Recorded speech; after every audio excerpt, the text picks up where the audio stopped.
Hello, everyone. Welcome to eLearnChat, where you always learn something new. I'm Rick Zanotti, and I'm joined today by Leslie Price, coming to us from just outside London. She's with learnappeal.org.uk. It is a great charity. You're seeing the website there. They're doing a lot of good work. Again, that's learnappeal.org.uk. Leslie is their chief cook and bottle washer. She does it all. Leslie, how is that charity doing right now? I've not been pushing people, Rick, during these difficult times. Yep. We've had a lot of volunteers, but to be honest, I've not been pushing people because we're not able to do any updates in the areas where we're working. For example, in Kenya, the schools have been shut since last March and are not going to open until January. Oh, okay.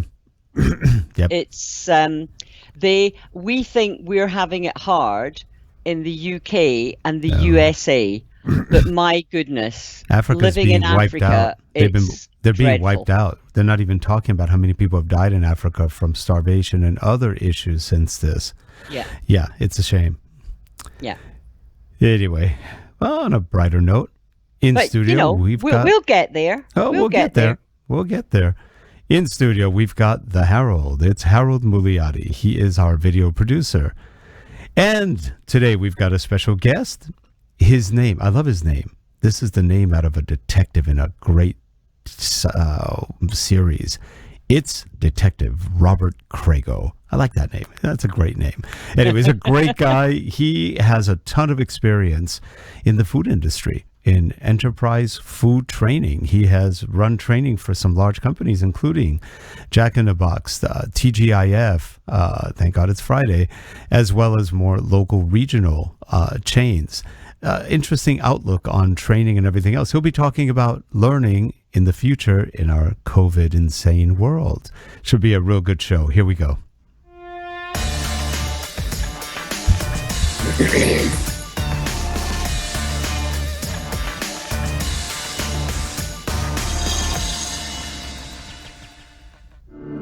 This show is sponsored by Relay Corporation. Digital learning development, media development, corporate video, management consulting, and more. Visit us at www.relate.com. Thanks. And we are back, and in that center position of power, it is Robert Craigo. How are you, Robert?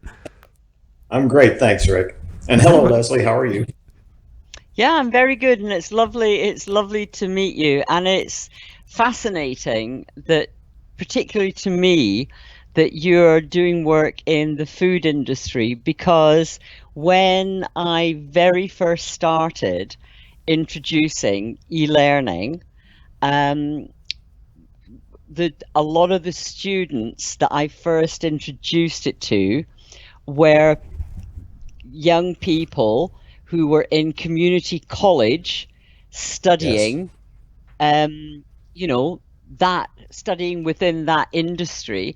And the community college that I worked in were very, very, very forward thinking. And they actually organized and opened up a restaurant that was open to the public within the community college, so that the young people there could actually learn about serving customers, real customers, not just on a book. And the center, the restaurant, was incredibly popular. That it was. Yeah, the community colleges, many of them have really good restaurant educational programs. As a matter of fact, now that you mention that, when I was with Whataburger as their director of training, we did an experiment with the Maricopa Community College out in Arizona. And we had our employee training program certified by them to earn college credits toward restaurant management degrees. And this was back in 1985-ish. It may have been a little bit earlier than that. And it was a really great experiment. And the school enjoyed it, and our kids enjoyed it. Many of those students went on to, take other courses. And this was all paper and pencil stuff back then. Now a lot of that stuff Yep. can be easily done online. So it lends itself very nicely to that. And by the way, if you're listening right now, we did it with the students who were doing the meals and were behind house. We did it with front of house students who were serving up people. We did it and we also, as part of the program, trained the staff on when we were using technology. And I'm going back, we were using technology with them probably in 1993, 1994. Yeah, it was early on, and that was very, early adaptive. very, very early on. Yeah. and by the way, if you're listening to Robert, you can hear his voice. He's also a voice talent, just so you know. Oh, thank you, Rick. A little plug there. Little plug there. As a matter of fact, I got into doing that. I got into doing the voice as we were building courses at the Crystal Company for our online university. And that's something else too, Rick. The online universities at companies have just gone crazy. Yeah. We had a quite extensive list of courses. There were probably, at the time that I was there, of course, I'm retired now, so they've been going on, but we probably had published more than 100 different courses, and it really is great for new product introductions and things like that.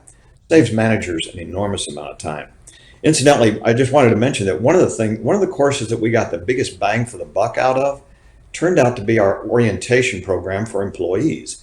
It really freed up the managers to not have to spend the time that you would normally do, like going through employee handbooks and getting people signed up for benefits and all those types of things. So they could assign a student to go through their orientation there and then just ask and clarify things that were needed. But it saved them an enormous amount of time, as well as the rest of the directory courses that we had for people. It was a highly integrated system.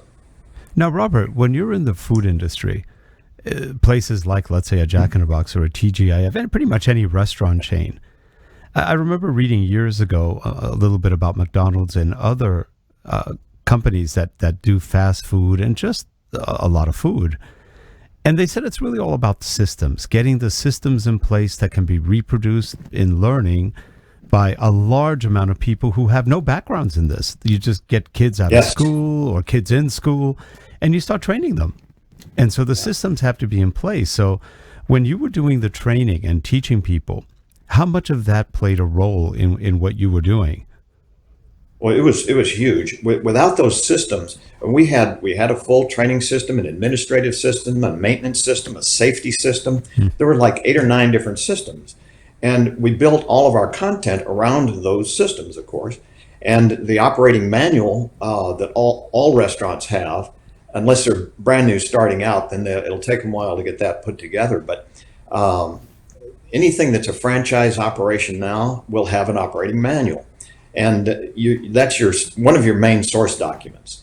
But yeah, if without those systems, it would be very difficult to organize something into like an online university or even a course, a list of courses that kids had to take or training that they had to do just to become competent on running a fryer or something.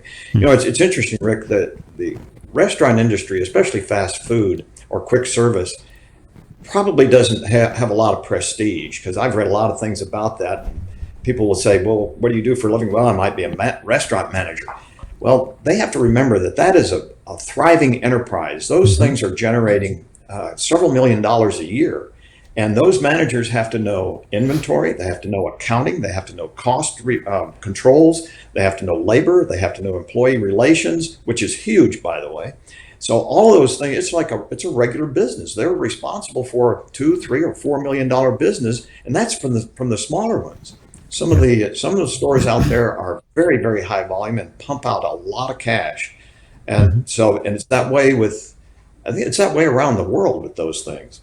We have a comment from the viewers. We have a Jay Shu who says, having students understand service design is important. Yes, he's exactly right. Yeah. So But it's an it's awful lot of interesting. people, I'm going back to the assuming now, Rick, and you know what I think of assuming. But an awful lot of people assume that young people who go into the service industry are doing it because they're not capable of doing Yeah. anything else. No. They don't realize that the amount of skill that's involved in the service industry, particularly in interaction with people, so the interactive skills and also the detailed skills. I'm placing an order. Did the person get it right? Am I going Yeah. to get good service? Am I actually going to get what I ordered? So there's not only the interactive skills, the people skills, there's also the detail of getting it right, so that you take an order from your customer and then you send it to, the chefs, in the kitchen behind the scenes or behind the bar where they're serving the drinks, and they have to understand exactly, particularly, for example, if somebody has an allergy. Oh my goodness.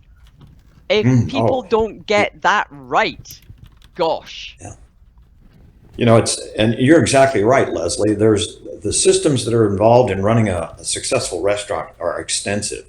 And the restaurant industry was very aggressive in learning new technologies to deliver training. When I was with Jack in the Box, and I was a field trainer when I was with them. That was early on, but I was responsible for implementation of the training system in a region of about 220 restaurants, and I had trainers that reported to me and that kind of thing. But back in 1980, it was around 87, experimenting with digital discs, very large. They were about the size of a platter. Yep. And they were laser discs. I guess they were video discs. Yeah, there you go, laser discs. And that was back in the 80s. And then as time went on, we were, of course, videotape was all over the place. We produced, I can't tell you how many video shows for training and all for crew members and management. But then we evolved into, as online learning started coming about. Of course, it was very expensive to create early on. And then later on, it got less and less expensive, and it got faster and easier. And by the time I was with the Crystal Company, and that I started with them in 2000, and by the time I left, we had some of the most sophisticated stuff that was available at the time. And that people probably wouldn't expect that from a restaurant, especially a regional chain. I guess Crystal, they probably had around 440 restaurants at the time. And over time, they've sold and gone up and gone down. But and it's the same. It's the same all over, because my peers in the same group, I would stay in contact with people from all different restaurants. And if you look at McDonald's, their system is very extensive, and their online initiatives are incredible. So you look to restaurants, you're going to find a lot of technology and advances, and some of our IT departments that were in at Crystal and other places were just stellar. These people were fantastic. They were great to work with, and they stayed on the cutting edge. Quick service means a lot, and the whole business is very fast. So they usually want things yesterday, or before they think about it, they want it. So. And as much as people complain, the food's not bad in most of them. So. Yeah. No, it's pretty darn good. You'd be surprised what high quality many of those products really are. Yep. Yeah, it's not bad at all. Food safety is a big thing. That's another topic that lend itself very well to online learning. Is food safety. Yeah, it's rare to really get some sort of stomach illness or some sort of intestinal illness from fast food. Honestly, I've gotten it from fancy restaurants, not from fast food. It's sort of an interesting aside. But you're right. There's so many safety things and everything else. And again, the testament to how good the training is how well young kids with no experience do their jobs. And they do it pretty well. Yeah, and the measurement of its effectiveness is not as difficult as one might think either, because you don't want to just put something out there because it's a nifty training idea, and it needs to be able to be measured properly. And one of the things that was, we could pretty much measure the effectiveness of a number of these courses just by looking at error rates, sales per man hour, safety records, savings on insurance, and all those kinds of things. So there's metrics where you can manage that, and you can talk to the students themselves, the kids themselves. What's working with this, what's not working, how can we improve this, and they'll tell you.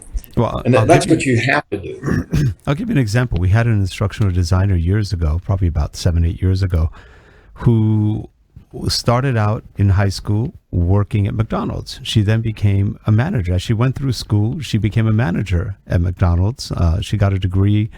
I forgot what her degree was in right now, but she got a degree in, I think it was in actually education, but she wound up managing a McDonald's for several years, 4 or 5 years. Then she moved to Orlando, Florida, which she applied at Disney. And because of her background in fast food, they hired her right away, put her in charge of training for some of the fast food restaurants inside of Disney. And then from there, she went on to train kids inside of Disney who were in other programs. And then we got her for a while.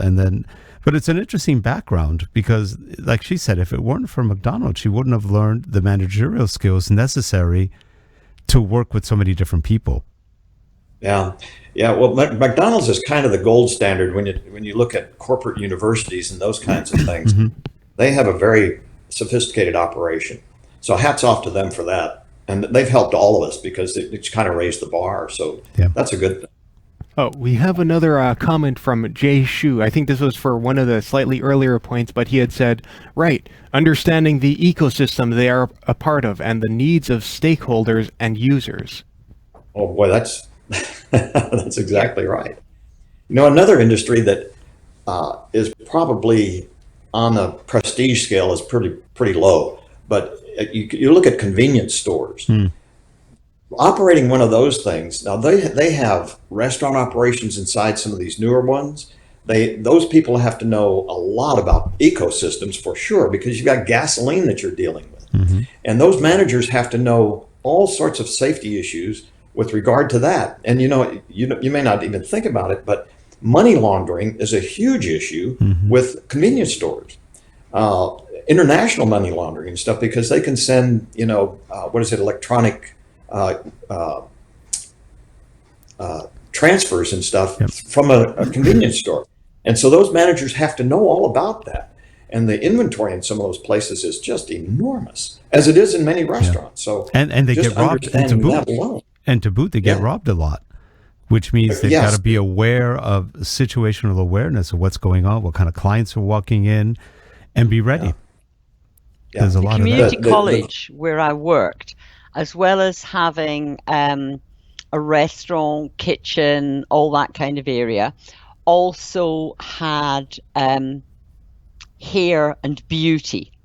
So that was another part of the practical skills that they offered within the community college. And again, it was very, very popular. But and the young people learned using technology. Now, Leslie, is that still going on today? Because so many colleges I know here have gotten rid of all those good programs. They just don't offer them anymore. In the college, in the community college where I worked, it's still going on. Well, that's good. Yeah, because that's a great service to the community and to the kids, frankly. Yeah. It's I think it's excellent. It's and I say I was very lucky in the community college that I worked in, that the principal of the college, I'd met him before he was actually the principal, so we had been colleagues together, and so I'd met him before he became principal. And I'd started using technology early on but when he was trying to develop new ideas as a senior lecturer, I was helping him. Then eventually he became principal, and I just kept going, knocking at his door, saying, can everybody use the technology now? Can we all use it? Until eventually he got fed up of me knocking on his door, and he said, for goodness sake, will you just go and do it? Just get on just with it. Get out of my hair. He said, but the downside is, Leslie, if you do this, you won't be able to teach anymore. You'll actually be running the show. And that, for me, that was very, very hard, because I loved having the day-to-day contact with the young people. Yeah, that's one of the big payoffs for trainers, teachers, etc. That's one of the reasons for doing what they do. Early on in my career, I had to ask myself, because I could have gone a number of different directions with my career, and I had to ask myself, well, why am I really doing this? A support function in a pretty active company. I had been in operations types of jobs before and did very well, and then got into training, and I had to ask myself, why am I doing this? And the answer came very, very quickly, as I really enjoyed helping people do better than what they might do otherwise, giving them useful information, helping them improve their skills and their knowledge to the extent that they can function better. And that's a huge payoff. And I know that that's what teachers like too. In grade school, they just love watching those kids learn new things and being a part of that. So, and that goes all the way on up the ladder. So it's a very rewarding career. And when you bring that up, even though people, like you said, don't have a high esteem of the restaurant or the fast food industries or even restaurants on the whole, it is interesting how many people have learned good work skills, good work ethic from having worked in the restaurants. Oh, absolutely. Because you can't screw around there, really. There's a lot of work there. You really can't get away with it for very long. No, and especially in a busy restaurant.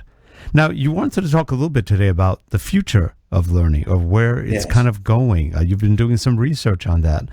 Share with us a little bit about what you've found. Well, Rick, I'll tell you what, there is so much out there about what's going on with education in light of COVID-19. And so I just got curious about that, because every night on TV, they were giving an update, and I'm sure they do that out there where you are, and even over in the UK, where Leslie is, about schools, because they're wondering what's going to happen with all of our schools. How do we teach these kids? Do they come in? Do they stay at home? Where do they go? And it really got big when you started the fall semester. They started to really get concerned about it, of course, in March, April, and then school was out, and then they had to retool and get ready for something that they really hadn't been doing on a big scale, especially in the lower grades. Now, online learning and electronic types of learning has been around for a very long time. Back in 2004, there were something like 2.3 million college students taking online courses. My son graduated from college almost all online. I think his first couple of years were he had some classroom experiences, but the rest of it, and he graduated top of his class and did very well and enjoyed it. And I got to tell you that just got to take a step back in history. I think it was 1973 or 74, I had signed up in college for an accounting course. And I didn't know it at the time, but when I walked into that room, I just expected a classroom, maybe a kind of a lecture type thing, and probably a blackboard and stuff like that. And that's not what I saw. And this was in 1973 or 4. It was a room full of cubicles that had these slide tape machines on it. And there was one instructor there, and he was there for just teaching us how to use the machine, first of all, and answer whatever questions we might have about the content, if there were any.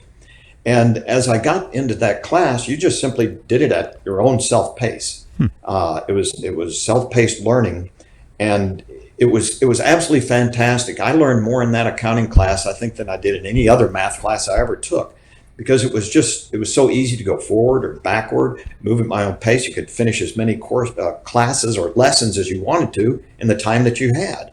And you could come back, and do it in off hours too, because the lab was just open, as long as there wasn't another class going on. or you could even pick up another class. Anyway, the point is that was programmed learning using slide tape mechanisms way back then. So then you move forward to today, you can get full degrees online. Well, I guess it was when the online universities started becoming more popular. There was a big thought that, wow, this is going to be the ruin of universities. Well, it didn't really happen. But those online universities still thrived. But what that means, I think, is that more people who weren't going to school before found a way now that they could go, because they had families, they were working, and they had other things that they had in their lives at this point. And they had to find other ways to get education. And this was perfect for them. It's perfect for adults who want to finish out a degree, those kinds of things. And we're going to see more and more and more of that happening. Now you throw in COVID-19, which was a worldwide crisis. And if you look back in history, during any kind of major crisis, such as World War II ushered in all kinds of new technologies. The crisis demanded it. But one of the big things that happened was that women came into the workforce in a huge way. I'm sure this was the same over in the UK, Leslie, as you think about history. And afterward, they found out, wait a minute, women can do these jobs. They can do more than just be secretaries. They can actually be welders and riveters and all sorts of stuff and do it very well. So once the war was over, the women weren't going to step back. They were a very integral part of our labor pool. And when you look at other big events, such as, let's say, just take Hurricane Katrina, when they had to rebuild New Orleans and figure out ways to get rid of massive amounts of water, the pump technology that was created and improved upon during that crisis is absolutely phenomenal. When you look at how they can move enormous amounts of water with these pumps and keep that city buoyant is amazing to me.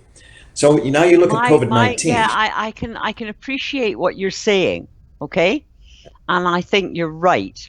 My concern is that the powers that be, the government, whoever, I don't know what it's like in the US, but I know what it's like in the UK.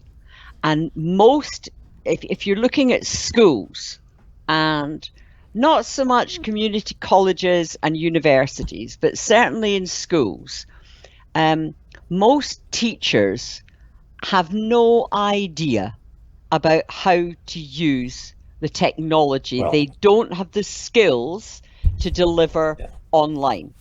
It's similar here. Not only do they, and Yes. that applies in community colleges and higher education, universities, and also this fits back to the charity that I work with.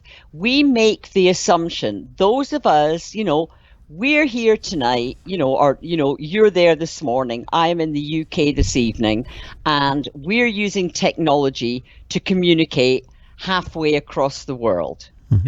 Probably more than halfway across the world. But I've got internet available and I've got fast internet available. But there's an awful lot of people out there that simply cannot afford it. They don't have access to it. And we can't make the assumption that, because my saying, you may not have heard it, Robert, my saying is to assume makes an ass out of you and me. Yeah. And if you make the assumption that everybody who needs the learning has access to it, so very often the people who don't have access at home will go to their local McDonald's, or they'll go to the local cafe or whatever. Sorry, in COVID, they're closed. Yes. Go somewhere else. You can't. You can't come here. And I worry. I know my daughter's a primary school teacher, and she, obviously with a mother like me, she's grown up with technology. So she has skills and she helps pass them on.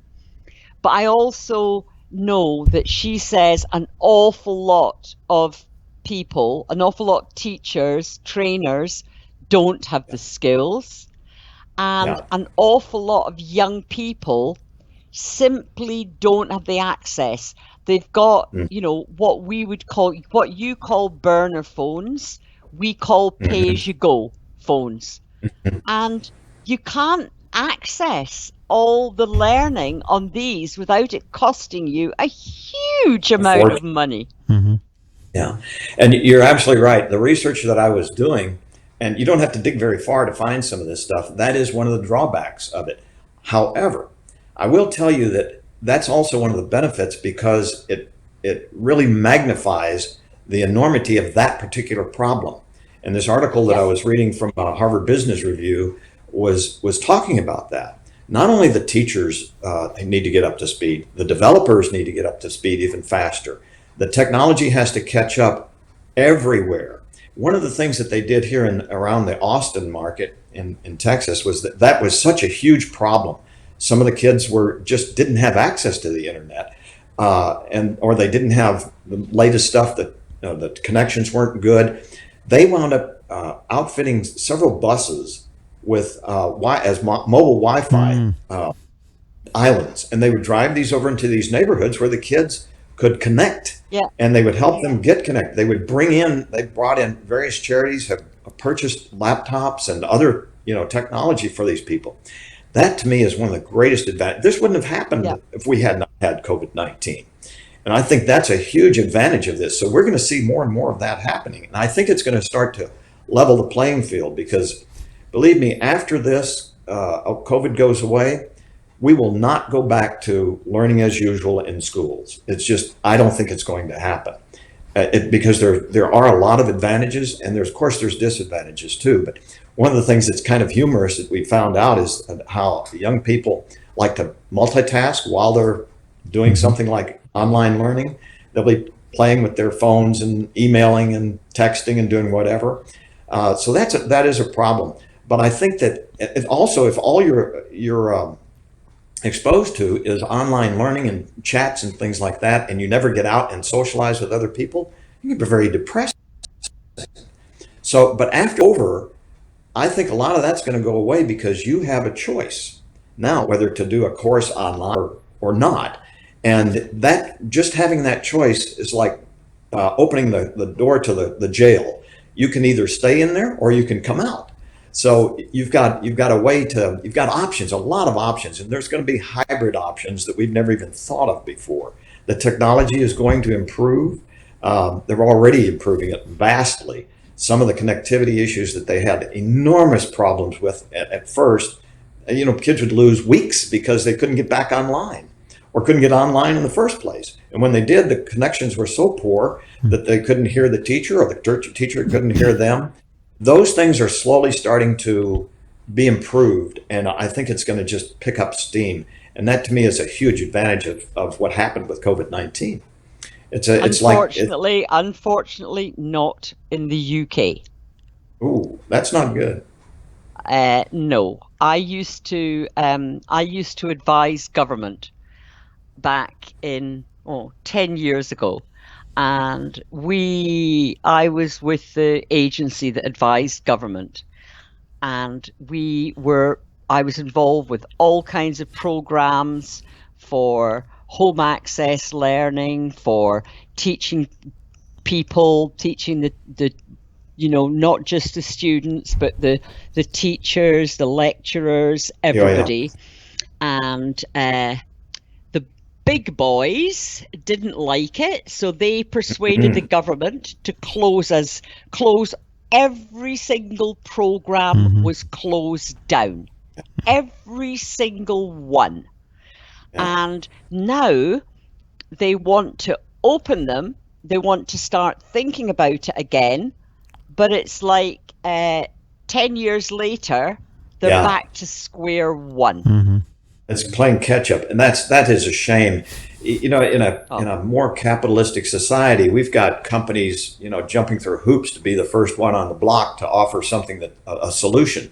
And that's one of the benefits of that. And I guess when you have more government control, those are the kinds of things that get squashed, and that's very unfortunate. Well, Because if I tell everybody, you it was the capital, it was the companies, it was the yeah, well, big that's companies colleges too. that had us closed down Mm-hmm. Oh, Yeah. That happens here too. because they yeah, it didn't does. they didn't like it that it didn't matter how many kids were in the school. It Yeah. should be a fixed charge per pupil. So if you're in a small school or you're a big school, it shouldn't matter. The government was supplying learning.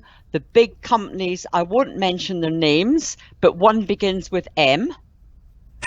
They didn't like it that we were organizing discounts for small primary schools. We even took them to the European court and won. Oh, Well, that's good for you. Yeah. Unfortunately, those are some of the battles that we'll still be facing. Yep. Because I think the colleges aren't just going to roll over and feed up and say we're done. They're going to fight for what they want, but it's just that because the students now are so sharp, they know they've got some of these options. But a lot of the colleges have been offering some of these online courses for a long time. But you can imagine that part of the article that I was looking at was talking about, of course, the investment in physical plant for these universities is enormous. And when you look at some of the things that can now be done remotely, you don't need those big buildings and stuff. In Austin, it's a very big tech community here. We've got Google building a campus. There's Apple building a huge campus. An additional campus. They've already got some campuses here, and the office space here is just gone nuts. The building is crazy. I tried to count the cranes that were over Austin a few weeks ago, and you can't count that high. There's so many of them. You can't even see them because they're all hidden behind other big structures. And now they're starting to, there have been some articles written about, what are we going to do with all of this office space? Because that's what they're building. May turn them into condos or something. I don't know, but in time, they'll absorb some of that office space for sure, because all the physical plant won't go away, at least not anytime real soon. But some of it will, because the people are starting to understand that, wait a minute, we can certainly maybe even more productive than we were before in some cases. I guess it was probably, now it's been 12 years, maybe 15 years ago. I had a fellow who worked for me, and he was an IT type of guy, and he helped build a lot of our courses. And there was something that happened, and he wanted to see if he could work at home, from home for a while, because he could do everything that 90% of what he was doing could have been done at home. And I asked my boss about that, and he said, "Oh no, absolutely not. We can't control what they're doing." And I think that sentiment was the same sentiment that's been in a lot of businesses before, because some bosses do not want to let go of that kind of control. And so now they're forced to. My daughter-in-law, who works for a very large company, USAA, as a matter of fact, in human resources, years ago, she started working from home 3 days a week. And now she can work at home almost all the time. The only time she goes in to work really is if she's needed on their campus, and they've got a huge campus in San Antonio. It's their headquarters. And she'll have to go in on occasion, maybe once a week or every 2 weeks, just to get some FaceTime with some of the people that she needs to interface with. But so it's going to be changing. The future of online learning isn't going to go away, but we're going to have those battles. There will be court battles. Oh my gosh, there's going to be all sorts of stuff happening, but we're going to get through it. And it'll be, because the genie's out of the box right now, and she ain't going back in there anytime real soon.